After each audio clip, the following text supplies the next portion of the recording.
The present problem stems from the fact that it's a fragmentary parliament. We'll have to form a coalition.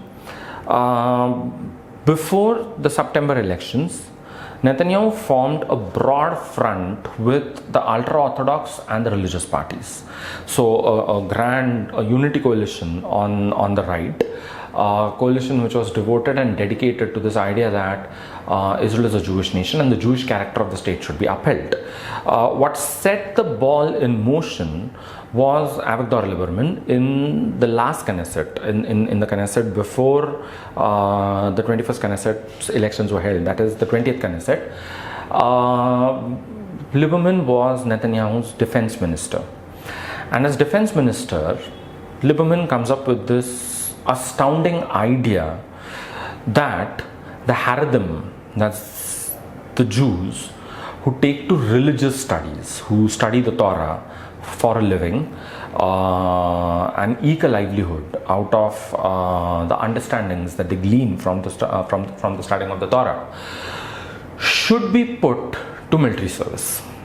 So this has been sort of a controversy which has been going on for quite some period of time, that should religious students, who are mostly men, mostly Ashkenazi Jews, mostly Jews coming from the rich, the upper middle class, the middle class sections of Israeli society, should they be forced to do military service?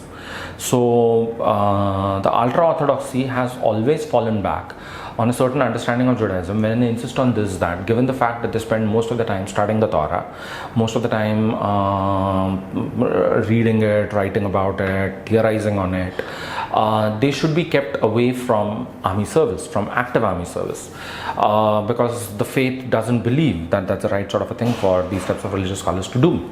On the other hand, are secular Jews of the Lieberman variety, people who migrated from the Soviet Union after the Soviet Union declined, and people who for most of the time are referred to as Russian Jews, though most of them came from so many different parts of the Soviet Union. So you do have Ukrainian Jews, you do have Lithuanian Jews, but nevertheless all of them are normally referred to as Russian Jews. So Lieberman comes from the old idea of secular Judaism, when the idea is that it's enough to be a Jew in the cultural sense of things, in the civilizational sense of things, rather than in the purely religious sense of things. And the Haredim have been a specifically interesting constituency as far as Lieberman is concerned, in terms of targeting them for this whole idea that if the Jewish nation belongs to all of us, and if we all are doing army service, then even the Haredim should do army service. The ultra-orthodoxy, in the initial days, in the 1940s, when there was a talk that Israel would be established, were vehemently opposed to the idea of setting up of Israel, because there's a section among the ultra-orthodoxy which used to read the scriptures as closely as is possible, and used to insist on this, that the biblical teachings do emphasize the fact that by establishing Israel as a religious state, as country for the Jews, we are appropriating to ourselves what ideally belongs to God. So it's God's job to establish His kingdom, and we are sort of arrogating to ourselves which is not ours. Pretty laughable for the secular Jews, who most of them had just crawled out of the condition in which they had lived for this entire time between 1941 to 45, almost on the verge of death, that somebody could speak in that sort of a language and somebody could make a mockery of all of this. So of course in those initial days the ultra-orthodoxy could not prevail, but the ultra-orthodoxy did continue close to the seams of society, and in a manner wherein they could influence the course of politics as well as of social and cultural affairs. And in comes a politician like Netanyahu, who gives them that sort of space, and well, they crawl out. So Lieberman insists on this, that the Haredim should have army service, they should serve in the Israeli Defense Forces, and their being students of religion is not enough grounds for them to stay away from all of this. Netanyahu and the ultra-orthodox right vehemently oppose this. So Netanyahu leaves government and almost brings the government to a point wherein the government is reduced to a minority. This is something that happens in September, October 2018, when Netanyahu goes to the Knesset with the idea, the 20th Knesset, with the idea that we would get a law passed which would declare that Israel is a Jewish state, a state only for the Jews. And if this is not agreeable to somebody, they should leave the country and there's no space for them. That perpetrates a deadlock. The bill does go through parliament, but then finally it seems that the 20th Knesset is not going anywhere. So you have elections called in April 2019. Kahul Lavan and Likud at that point of time have a very small number of votes separating them. So it's like 26.19, 26.09 sort of types of votes. And Netanyahu has a much better share of seats. The government doesn't go through, despite the fact that the Israeli President Reuven Rivlin does offer the mandate to Netanyahu to form a government. And Netanyahu finds that with Lieberman sitting in the house and vehemently opposed to Netanyahu turning Israel into some sort of religious polity, there's no way by which this can go through. So normally an Israeli leader gets 28 days plus a grace time of 14 more days to try cobbling a government together. By May, it is clear it's going nowhere, and elections are called for September after the 21st Knesset dissolves itself. In this election, Netanyahu does everything possible to rally the worst instincts among the Israelis. He threatens them, he cajoles them, he almost provokes them with this idea that we are surrounded by enemies and we need to do something. He gets the American president involved in all of this. So you have President Trump declaring that the American consulate, the American embassy sitting in Tel Aviv would transfer itself to Jerusalem, a part of the Israeli politicians' old idea that the world should acknowledge Jerusalem to be the eternal undivided capital of the state of Israel. From 1979 till President Trump doing it in 2019, this was something that American presidents kept away from and did not bother their heads with. Trump, with son-in-law who happens to be of Jewish heritage, one is not very sure as to what extent is Jared Kushner a practicing Jew, tries to meddle into all of this with a couple of ideas of his own and creates a situation which is much more complicated than the one that is prevailing as of now. So Kushner comes up with this idea that we would propose to the Palestinians the deal of the century, whereby in some form or the other the Palestinians should give up this idea that a separate state can be formed and should get the best possible financial deals from the Israelis and should stay to be a part of the occupied territories. Palestinians are aghast at this, and not having had their own legislative elections since 2011 because Israel refuses to cooperate with the Palestinian Authority to get them up and running, decide that they are going to have nothing of the Kushner plan. So nothing, they are not going to entertain it, they are not going to listen to it, nothing. Between April to September, Netanyahu starts working with Trump, with Kushner, to get the Palestinian plan up and rolling, because there is a section of the secular Jewry that needs to be convinced about this, that for the religious right to prevail, the Palestinians have to be subtracted from the equation. So that's one equation which is playing. The second one is the old idea that that Iran is up in arms against Israel, is planning a nuclear strike against Israel, is doing everything possible to convince the world that it doesn't have a nuclear program, and it does have a nuclear program whose sole aim is the destruction of the state of Israel. Iranian leaders have time and again insisted on this, that their Islamic pursuits and their Islamic moorings don't let them pursue a nuclear program with the intention of destroying anybody. So the idea is we are pursuing a nuclear program precisely because this is environmentally and ecologically better. It is good enough for us, and we don't want to stay invested in oil as a sole source of our energy.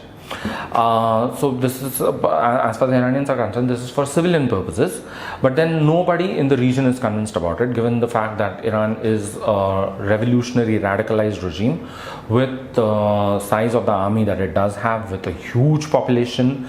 Iran in this entire region is a powerhouse all by itself.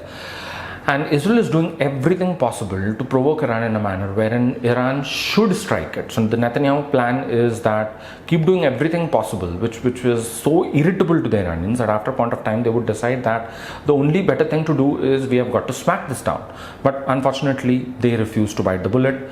So then Netanyahu starts pursuing Hamas, then Netanyahu starts pursuing the Hezbollah in Lebanon, then Netanyahu starts convincing the Gulf Arabs, the American government, to form an axis wherein they would jointly take on Iran as the premier source of terrorism for the region as well as for the world.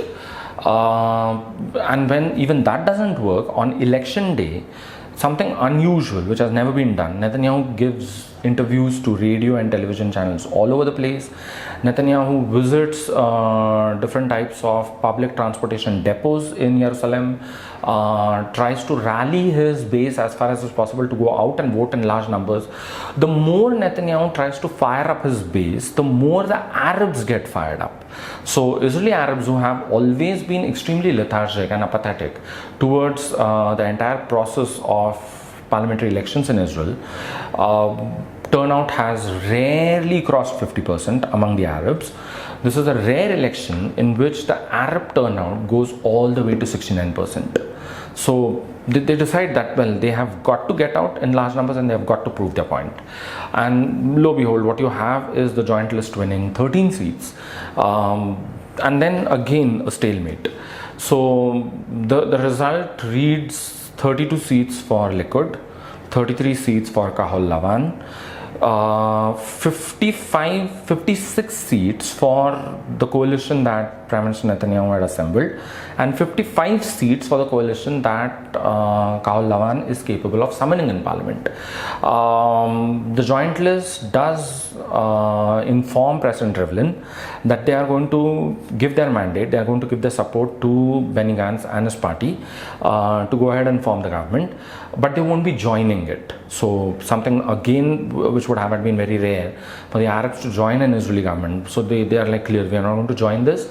We are going to sit as the opposition bloc in parliament, but we are going to support Benny Gantz.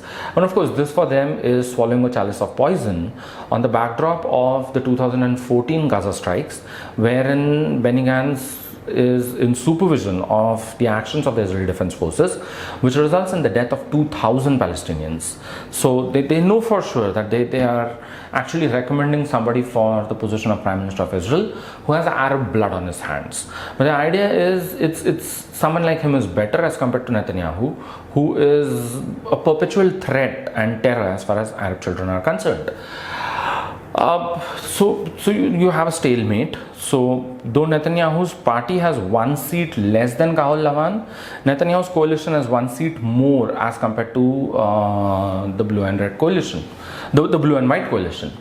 The president does something astounding. Reuven Rivlin, who before becoming Israel's president was a minister in a Likud government, the Netanyahu government, and who doesn't exactly get along with Netanyahu. Of course, Israel is not a very different polity for that matter of fact. A former president, Moshe Katsav, is in jail on charges of sexual misconduct. Former Prime Minister Ehud Olmert has served term in jail. Olmert was the predecessor of Benjamin Netanyahu for charges of corruption. So it's not very unusual for Israeli politicians to be in the eye of a certain sort of public suspicion that we are possibly being headed by people who are not exactly speaking above the fray. So Rivlin, someone who doesn't get along with Netanyahu, Rivlin who knows for sure that Netanyahu would do everything possible, would not even hesitate if it comes to that he would possibly even destroy the state of Israel to just further his aims of staying in power, does the unthinkable. Rivlin calls in Netanyahu and Benny Gantz and proposes that he is ready to get the constitution changed so that Benny Gantz and Netanyahu would become what are called as co-prime ministers. So Israel, instead of having one prime minister, would have two prime ministers. Netanyahu would get the first turn to become the prime minister and Benny Gantz would be a co-prime minister. And if if the corruption trials against Netanyahu go to a point where he cannot conduct public office on account of his being indicted for corruption, he would step aside and Benny Gantz would become the full prime minister. Netanyahu is battling 3 corruption charges. So they are what are called as case 1000, case 2000, case 4000, and each one of them is serious as compared to the earlier one. Benny Gantz is, and his coalition is clear about this, that we don't want to form a government with somebody who has corruption charges pending against him and somebody who would be put on trial for this. Looking at the present composition of the Knesset, the 22nd Knesset, 55-56 is 5 to 6 seats less than the formation of a government. In the event of which, the only thing which has been suggested is there should be what is called a unity government. The problem with the unity government is Netanyahu insists on he talking on behalf of the entire coalition, the entire right-wing coalition, which includes religious parties in it.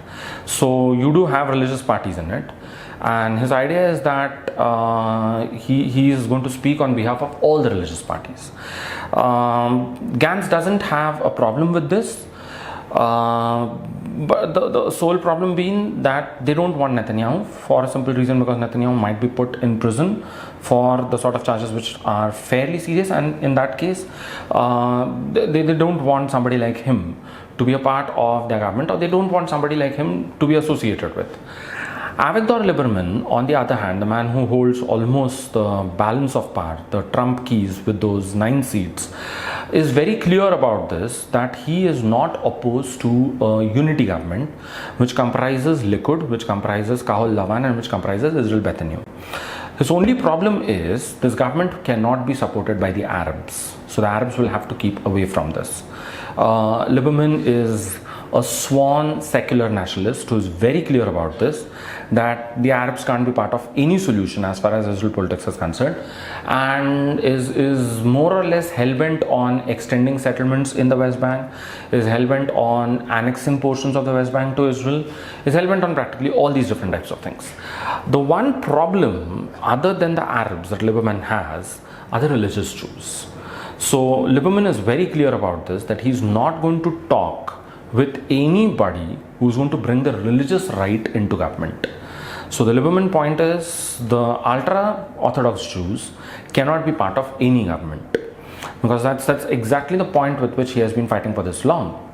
So on one hand, extremely hawkish when it comes to dealing with the Palestinians, cares 2 hoots about them, is least worried about them and their security, least worried about this sort of radicalization leading to further tensions and possibly further acts of terrorism which can't be kept away from.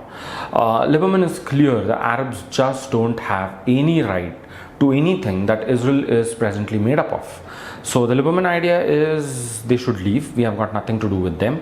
We should encourage them to leave. So we should do everything possible to let them go. We should possibly help Jordan to take them over. So all those types of ideas. But Lieberman, on the other hand, is equally clear about this, that the religious Jews cannot be part of Israel's governing architecture, come whatever happens. So the ultra-Orthodox Jews is what has to be kept away from. And he hates Netanyahu precisely because Netanyahu goes about hanging around with the ultra-Orthodox Jews. Netanyahu's problem, on the other hand, is to be in power as much as is possible, making it impossible for the judiciary to further prosecute him. So Israel does have a fairly independent judiciary for the entire region. So judges as well as prosecutors who are extremely independent. The Israeli judiciary should actually be the envy as far as the entire region is concerned. They have time and again delivered judgments which are unbelievable. If one is to look at them from the perspective of the Iranian judiciary, the Middle Eastern judiciary, the Turkish judiciary, the Lebanese one. So Israel stands apart as far as the independence of its judiciary is concerned. Netanyahu's problem is the judiciary is hell-bent. Netanyahu sees enemies all over him.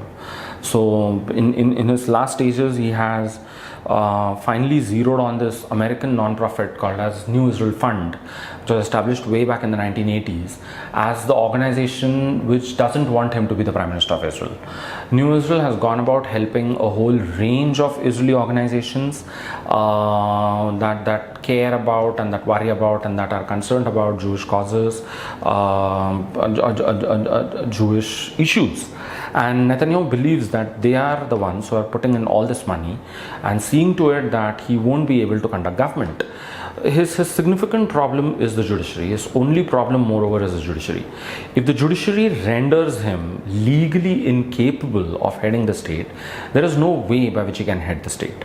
Of course, other political parties are waiting for a sort of rebellion to brew within Israel, within the party, within Likud itself, which would finally push off Netanyahu from the top. So after the 22nd Knesset organized itself for its first sitting and incapable of breaking the logjam and finally delivering a government, Netanyahu talks to the 32 Likud members about something which says that let there be a straw poll to decide as to who should head the party. And he believes that nobody would put his hat in the ring and they would stand by him unitedly. But surprise of surprises, his sports minister Gideon Sar, who has been his long-time detractor, throws up to say that, well, in that case, I'm there to offer myself. And this is something that takes him completely aback, Netanyahu aback, because he had never believed that there would be trouble brewing within Likud itself. So Likud being the sort of party which it is, until and unless it's not very clear that Netanyahu can be edged out as far as legal problems are concerned, Likud members won't dare try to put into place some other leader. So the Netanyahu problem is, how do you keep the judiciary out of all of this?